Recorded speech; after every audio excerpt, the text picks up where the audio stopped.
Жогорку окуу жайларда келишимдик негизде окуган студенттер окуу акысына 50%га чейин кыскартууну талап кылышууда. Студенттердин көпчүлүгү COVID-19 пандемиясы учурунда жумушсуз калган жана ата-энелеринин да жумушу убактылуу туруктуу болбой жөн гана оокат кылгандар болгондуктан баардык кыйынчылыктарыбызга карабастан мугалимдер, ректорлор окуу контрагыбызды төлөөнү талап кылышып жана анын үстүнө бизди окуудан чыгарабыз деп коркутушууда деп билдиришүүдө.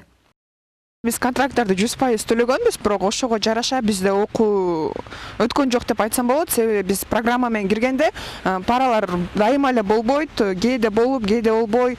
Бирок биз ошо төлөгөн контрактка татыктуу билим ала алган жокпуз.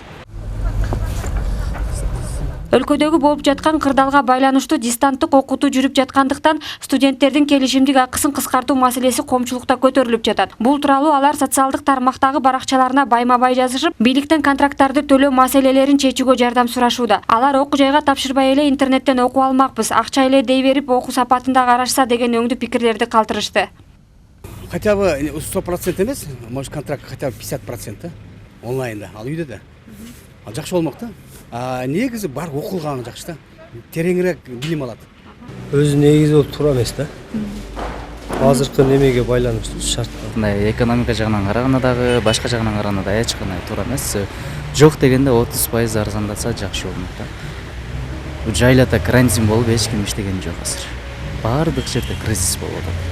Белгилей кетсек, окуу процессин уюштуруу үчүн окутуучулардын айлык акысына, окуу форматына карабастан толук окутууну уюштурууга, инфраструктура жана материалдык техникалык базаны түзүүгө сервер, база, билим берүү платформаларын, электрондук материалдарды иштеп чыгуу үчүн каражаттар керек. Дистанттык окутууга өтүүдө мугалимдердин айлыгы кыскарбайт. Ушул себептерден улам окуу акысы кыскартылбай турганын түшүндүрүштү. Башкача айтканда, жогорку окуу жайлардын каржылоонун негизги булагы болуп, бул контракттык каражаттар болуп саналат. Министрлик жогоруда айтылган себептерден улам билимдин акысынын баасын төмөндөтүү себептерин улам туура эмес деп эсептейт. Анткени жогорку окуу жайларда сапаттуу билим берүүнү камсыз кылуу үчүн эмгек акыны кызматкерлерге төлөшү керек, өркүндөтүлгөн материалдык техникалык базасы болуш керек. Билим берүү ресурстарды жана инфраструктураны камсыздашы керек. Бул компоненттердин баардыгы окуу акысынан келип түшкөн акча каражаттарды талап кылат.